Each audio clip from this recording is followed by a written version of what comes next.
You finally get that raise, the one you fought for, the one that was supposed to change everything. For a second, it feels like you've made it. You can taste the freedom, less stress, more savings, a feeling of real, actual progress. But then a few months go by. The excitement wears off and that old familiar dread starts creeping back in. That end of the month anxiety is still there.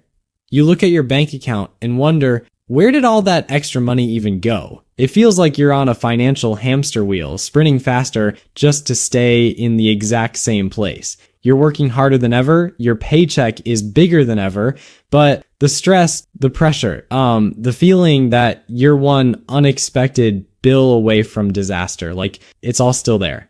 What if the problem isn't the number on your paycheck? And what if the solution isn't the next promotion or an even bigger salary? Here's the secret the wealthy get that most people never learn. For most of us, just increasing your income will never solve your money problems. If you feel trapped, it's because you're fighting the wrong enemy. The real issue isn't in your bank account, it's in your head. And I'm going to show you how one simple, powerful mental shift can unlock the financial freedom you've been chasing. The hard truth, the one our society just refuses to talk about, is this. You don't have a money problem, you have a perception problem. Now that might sound like I'm blaming you, but it's actually the key to your freedom. Because if the problem were just about money, then getting more of it would fix it, but it doesn't. And we have all the proof we need. Think about lottery winners. There are countless stories, and some studies show a surprising number of them end up in serious financial trouble or even bankrupt within just a few years. These are people who get a life-altering windfall, and yet many end up worse off than before. How is that even possible? It's not just about lottery jackpots. This deception runs through every income level. Recent studies have found that around a third of Americans earning over $200,000 a year are still living paycheck to paycheck. Let that sink in. An income that puts you in the top tier of earners on the planet. And a huge portion of those people feel the same stress as someone making a fraction of that. So the reason for this is a concept I call the financial thermostat. Every one of us has a subconscious financial set point. It's an internal thermostat that determines our financial comfort zone. And even if that zone is one of constant stress, it's familiar. When your income suddenly goes up, it's like turning up the heat in your house, and for a moment it gets warmer. But what happens? The thermostat detects the change, kicks on the AC, and brings the temperature right back down to its programmed setting. Your brain does the exact same thing with money. You get a raise and your financial thermostat immediately starts looking for ways to cool your bank account back to its familiar level. A new car payment, a bigger apartment, more expensive restaurants, small, seemingly harmless upgrades that one by one eat up every extra dollar until you're right back where you started. This isn't an accident. The consumer economy thrives when you're broke, stressed, and believe the solution is always to buy more. It preys on this exact psychological flaw. But once you see the thermostat for what it is, you can finally learn how to reprogram it. So, who sets that thermostat? Why is your financial set point where it is? The answer is in something we all have, but very few of us ever actually look at. Your money story. Your money story is the subconscious blueprint that dictates every single financial decision you make. It was written for you long before you ever earned your first dollar, built from a collection of beliefs, emotions, and experiences from your childhood. Think about it. What did you hear about money growing up? Did your parents fight about bills at the kitchen table? Did you hear things like money doesn't grow on trees, or we can't afford that, or maybe rich people are greedy? Those weren't just words, they were programming. They were the code that built your entire relationship with money. If you grew up in a home where money was a source of constant stress, your brain learned to link money with anxiety and fear. So even now as an adult, when you start to get a little extra cash, that old programming can kick in, creating an unconscious urge to get rid of the money, to get rid of the anxiety. It's not your fault. It's a deeply ingrained survival mechanism you were never taught how to manage. This programming usually shows up as one of two mindsets that keep people stuck. First is the scarcity mindset. Scarcity isn't just about not having enough. It's the deep down gut level belief that there will never be enough. It's a state of constant lack. When you operate from scarcity, your brain is always scanning for threats. You focus on what you could lose, not what you might gain. You might hoard cash in a low-yield savings account, terrified of the stock market, because the fear of loss is way more powerful than the potential for growth. This fear keeps you from taking smart risks, from investing in yourself, and from seeing opportunities right in front of you. It's an emotional prison that ensures your financial life will always match your belief that there's never enough. Second, and just as destructive, is the consumption mindset. This is the disease of modern culture. The financial author Morgan Housel put it perfectly. When most people say they want to be a millionaire, what they might actually mean is, I'd like to spend $1 million, which is literally the opposite of being a millionaire. Our society has taught us to confuse wealth with spending. Instagram and TikTok are just highlight reels of consumption. Fancy cars, exotic vacations, designer clothes. We see this and think, that's what being rich looks like. So when we get a little extra money, our first instinct is to signal our success by consuming. We buy things to show other people we have money. But as Housel also says, spending money to show people how much money you have is the fastest way to have less money. This is fueling a phenomenon that some are starting to call money dysmorphia, where our idea of our own financial health is warped by what we see online, leading to anxiety and a need to spend just to keep up with an illusion. You're not just trying to keep up with the Joneses anymore. You're trying to keep up with the Joneses' carefully curated, algorithmically perfected digital mirage. It's a game you can never, ever win. Now let's talk about the main tool these mindsets use to keep you stuck. It's a silent, invisible force that is, without a doubt, the single biggest destroyer of wealth in the modern world. It's called lifestyle creep or lifestyle inflation. Lifestyle creep is the natural tendency to increase your spending as your income increases. It's why a $10,000 raise can vanish into thin air. Many millennials report that lifestyle inflation is a key reason they struggle to save. As their income grew, their spending grew right along with it, leaving them no better off. This is your financial thermostat in action. And it happens so subtly you barely notice.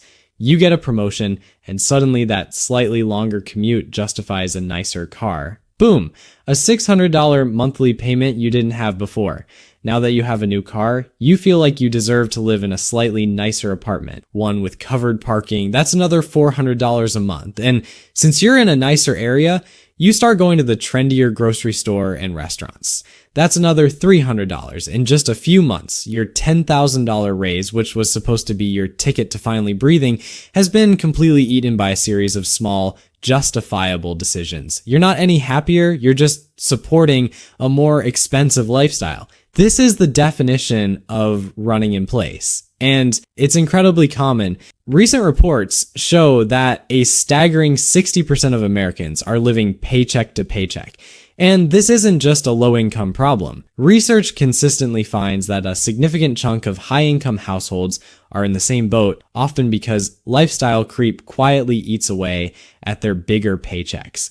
Part of this is driven by a cognitive bias called the money illusion. We focus on the nominal value of our money, the bigger number on our paycheck, while ignoring its real value, which is our purchasing power.